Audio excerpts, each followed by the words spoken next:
blood on my hands.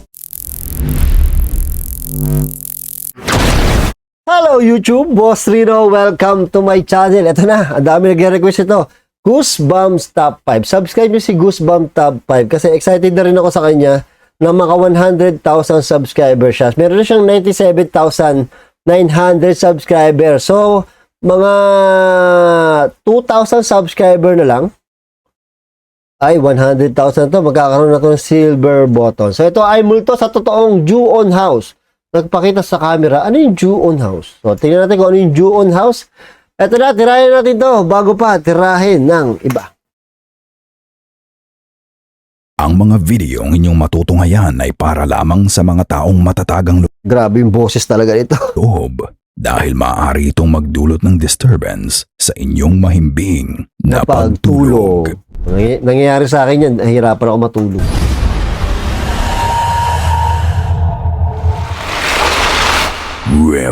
Reflection. Si Henry Ilang boses siya. ay isang janitor sa isang paaralan. Habang siya ay nagra-round sa gabi, napatingin siya sa classroom TV monitor nang may napansin siyang kakaiba. Do you see? Ito, napanood ko na pero gusto ko si Goosebumps ang magpaliwanag. Do you see?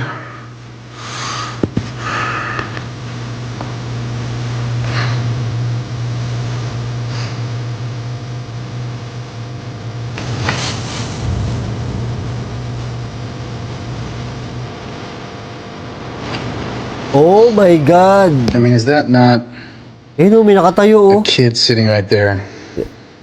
Ah, nakaupo ba? Parang nakatayo eh. Ito, oh, parang nakatayo white lady to. Ito yung kanyang buhok. Ito yung kanyang katawan. Pero may bata pa pala dito. Ayoko talaga ng TV. Isang madilim na anino ng estudyanteng babae ang makikita sa reflection ng TV. Pero kapag titingnan niya ito, wala namang tao doon. Maliwanag ang ilaw sa kwarto kaya malinaw na makikita ang anino sa reflection ng TV monitor. Ayon kay Henry, isang estudyanteng babae ang naaksidente at namatay sa paaralan. Yo soy la persona Nalulungkot ako pag bata ang na-aksidente. que hago la limpieza en este edificio. Desafortunadamente, hace unos meses hubo un grave accidente en el cual una niña perdió su vida. Una de las mamás que estaba en el parqueo esperando a su hijo grabó todo desde que llegó la ambulancia y todo lo que estaba pasando. What is happening? I wanted to respect their privacy, but they just put a girl in the back of the ambulance. And the dad was running, and the poor mom was crying her head off. Ayoko ng Ito ganun. ba ay kaluluwa ng babaeng pumanaw dito na hanggang ngayon ay hindi pa rin niya alam na patay na siya kaya naghihintay pa din siya sa susunod na klase? Who did that? Ganda ng May boses. mga pangyayaring mahirap ipaliwanag ang nagaganap sa bahay ni JM. Minsan may naaamoy silang usok ng sigarilyo o kaya'y insenso. Kaya pag nag-ano ko sa mga abandon, minaamoy akong usok. Pero wala naman nagsisiga. May pagkakataon din na may tumatawag sa pangalan nila pero wala namang ibang tao. Isang araw sila ay nag-aayos ng mga gamit nila sa bahay. Tignang mabuti ang buhok ng pinsan niya na nasa lamesa. Yan ang ayoko, yung gagalawin yung buhok ko. Pag ako nagmumukbang.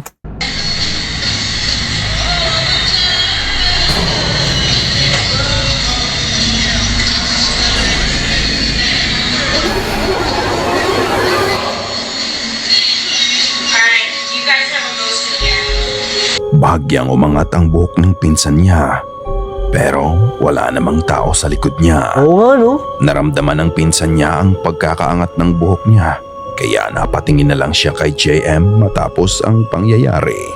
So, who or what did that? Pero umangat na yung buhok, eh. Kaya ayoko magpahaba ng buhok, eh. Big fat ghost. How can you sleep if there's something watching you? You get this? Yan ang ayoko. Yung may manunood sa yung habang natutulog, pag bulat mo, may nakatayo sa tabi ng kama. Matutulog pa lang ako mamaya. Scary sensation kapag may nakatitig sa'yo. Eto mismo ang naramdaman ng pamangkin ng TikToker na si Sad Rock for Dad.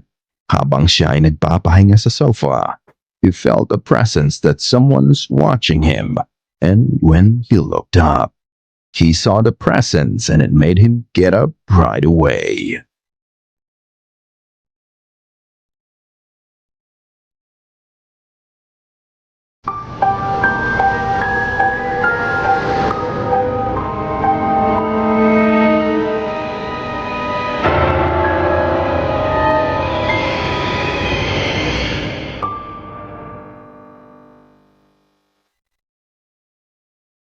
Asan?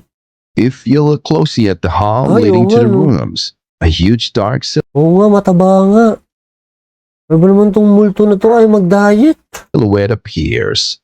Maaninag mo ang outline ng katawan nito, ang ulo, braso at hita.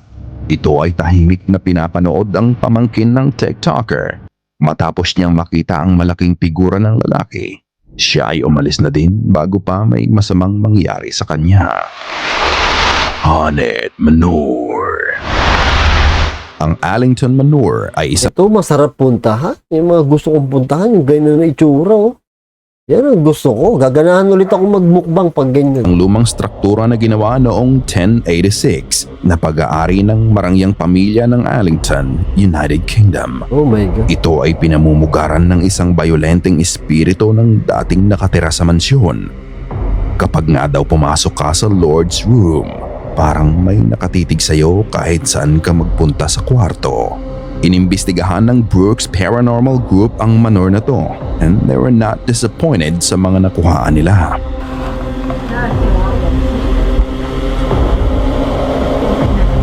What's that? You want to leave something? Yeah. Oh.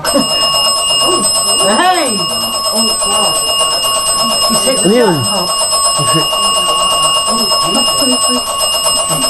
Well, come out then. Marami ang kaganapan sa short video clip na to.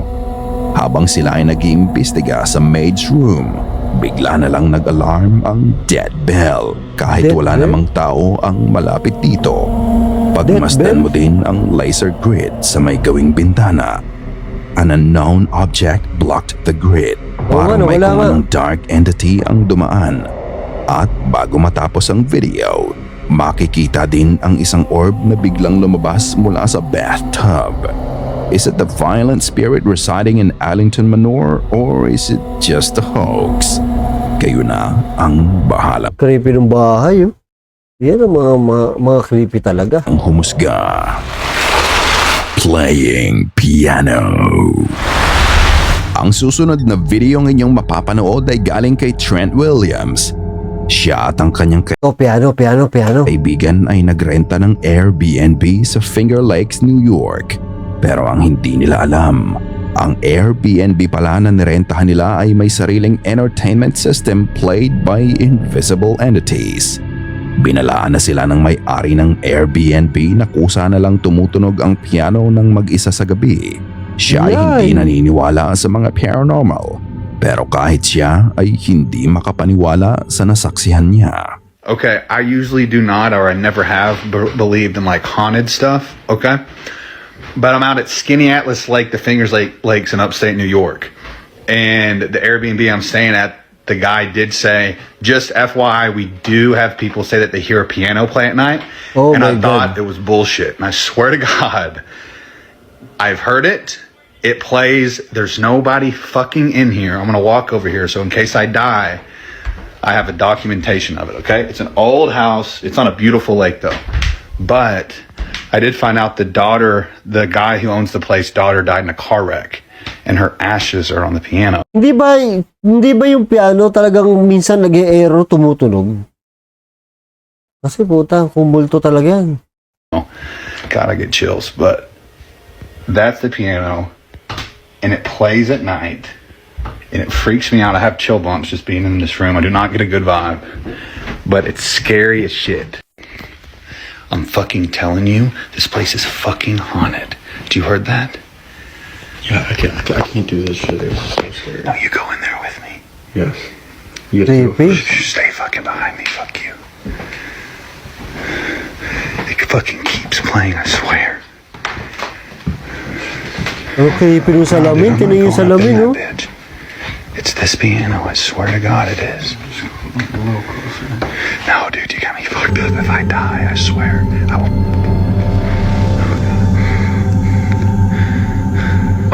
Oh, shit! Dude, no. Nadidinig nila ang piano na tumutugtog mag-isa, kaya nilapitan nila ito. At sa kanyang paglapit, umalingaw-ngaw ang pagtunog ng piano sa mismong harapan niya.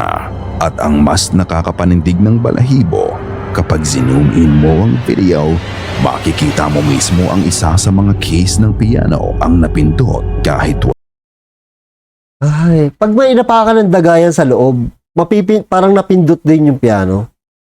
Pag-aaralan ko nga yung piano na yan. wala namang tao dito.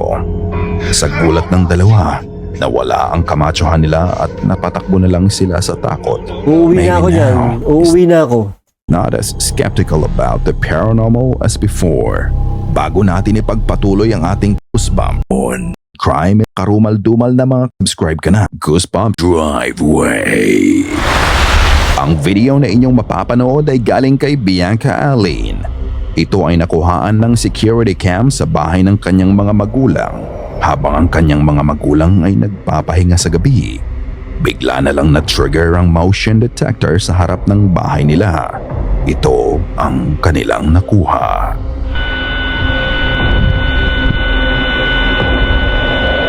Oh my God, white lady to.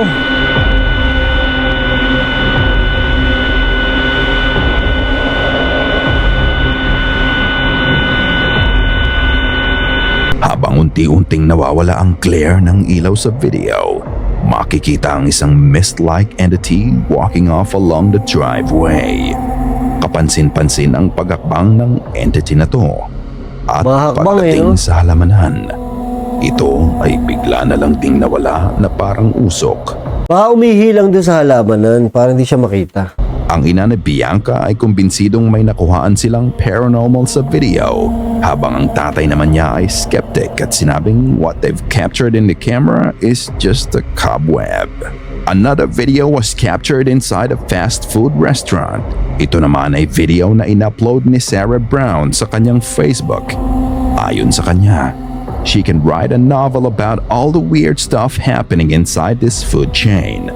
But this one video had validated her suspicions all along. Uy, lumalakad din, no? Lumalakad din, no? You can see an orb coming out from one of the chair.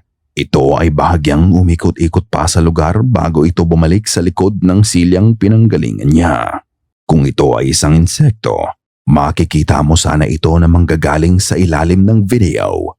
Pero ito ay nag-manifest mula sa silya.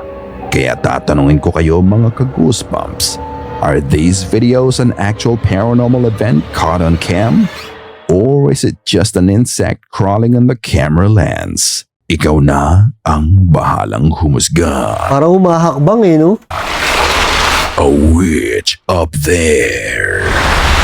Isang trabahador ng Petroleo Mexico ang may nakitang kakaibang bagay na pasulpot-sulpot ang lumalabas sa taas ng mga puno. Ito ay parang nagsasayaw. Kaya inilabas niya ang cellphone niya para mag-record. Ito ang kanyang nakuhaan.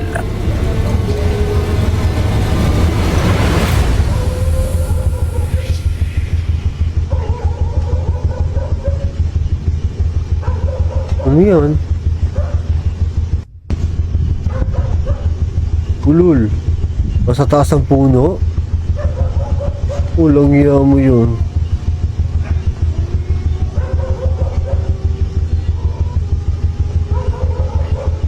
Hello? Sa taas ng puno yan.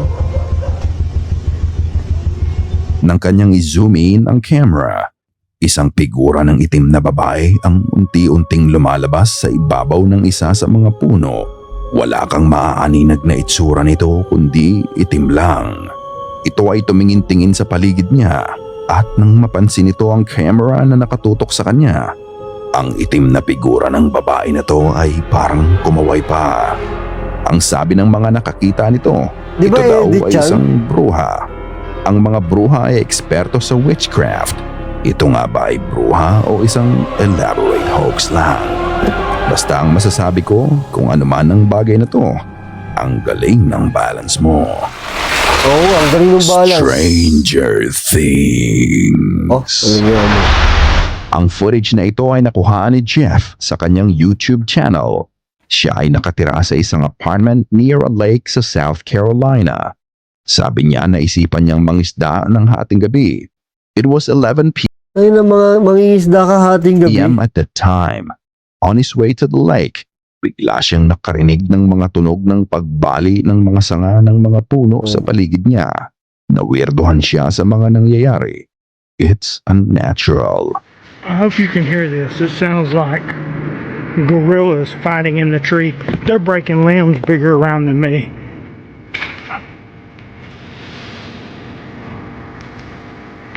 Creepy naman ang likod ng bahay mo. Paano ka nakakatagal dyan? Oh? Oo nga, no?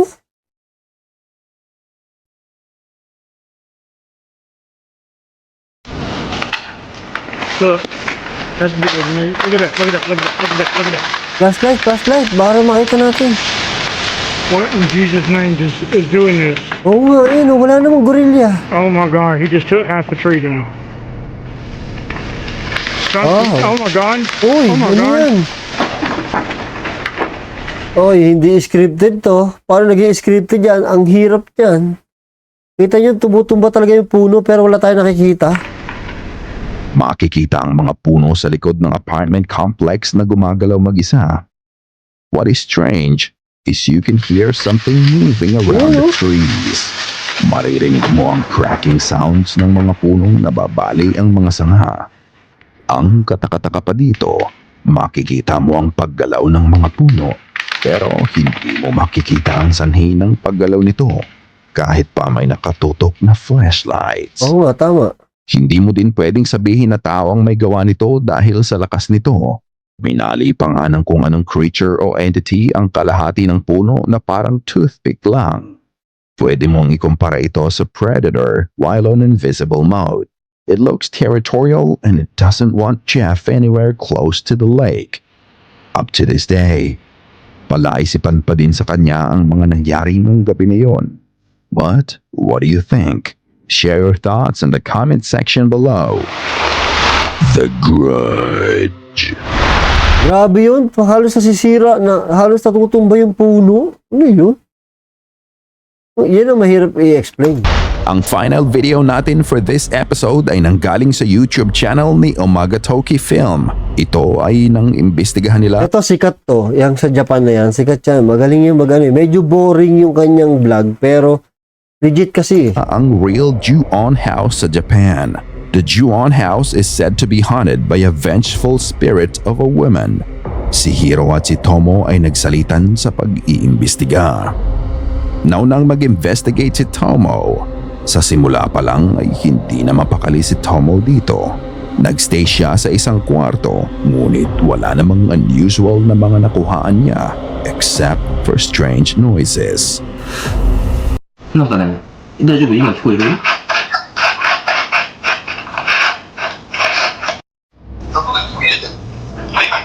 あ、今聞こえる？聞こえる？あ、その押し入れの中を見たんだけどさ。 Matapos ang ilang sandali, si Hiro naman ang nag-imbestiga sa bahay ng mag-isa. Pinuntahan niya ang kwarto kung saan huling nag-imbestiga si Tomo. Habang Creepy sa Japan, no? nag-iimbestiga, Creepy sa Japan. naisipan niyang reviewin ang video ni Tomo. Oh my God. Creepy sa Japan? Ba't kang creepy sa Japan? 急に切れた。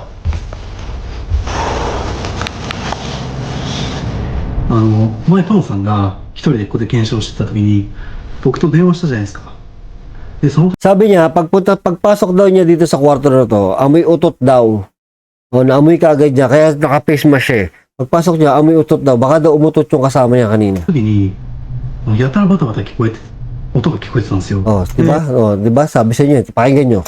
で、その時に、やたらバタバタ聞こえて、音が聞こえてたんです Oh, よ。 utot, di ba? Utot. で、その時もずっとさん声がするって言ってたんで、ちょっとそれを見てみようかなと思うんですけど、 Naging mabigat ang pakiramdam niya sa nakita niya kaya umalis na agad sila Oh, pagkatapos makaamoy ka makaamoy ka ba naman ng utot? Bibigat talaga yung pakaramdam mo.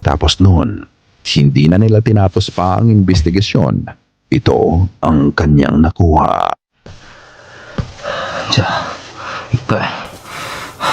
ちょっとここはね、 Nabita mo, hinihingil siya kasi sabi niya masakit daw yung tiyan niya eh. May nakain daw siyang panis. やばい、やばい、やばい。なんで、ちょっと一回、車で合流します。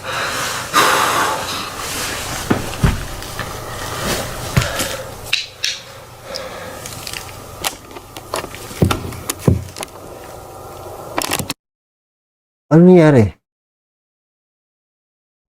Namatay yung camera kusa?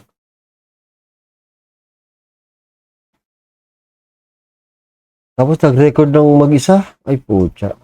Ito na to. Japan na to. Wala, may nakatayo yung babae. Tangina, nakakatakot. Makikita nyo ba yung nakikita ko? Sa may pinto? Tama ba ako?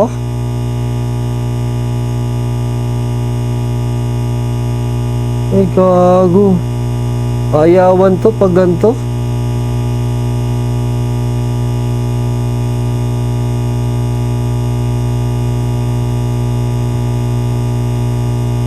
Makatitig lang sa camera yung babae, oh. Nakita niyo ba yon? Mulot ko. Ang mga stationary cam nila ay kusa na lang bumubukas matapos umalis ni Tomo sa kwarto. Makikita ang Sabi ko figura rin. ng isang babaeng may mahabang buhok ang nakatayo sa pinto. Ito ay unti-unting naging malinaw sa cam. Maputla ang balat nito. Ang footage na to ay sapat na para itigil ng dalawa ang ginagawa nila. Ito ba ang vengeful spirit sa bahay na nagpakita sa camera ng Umaga Toki Film? Kayo na ang humusga. Nagpakita yung multo. Nagalit kasi yung baho ng utot eh. Pati yung multo, naamoy yung utot eh. Sana ay Papakita talaga yan. Diba? Galing, ang galing ng boses talaga ni Goosebump. Pilib ako sa boses ni Goosebump. Ay. Ayun, thank you sa panonood at see you next video.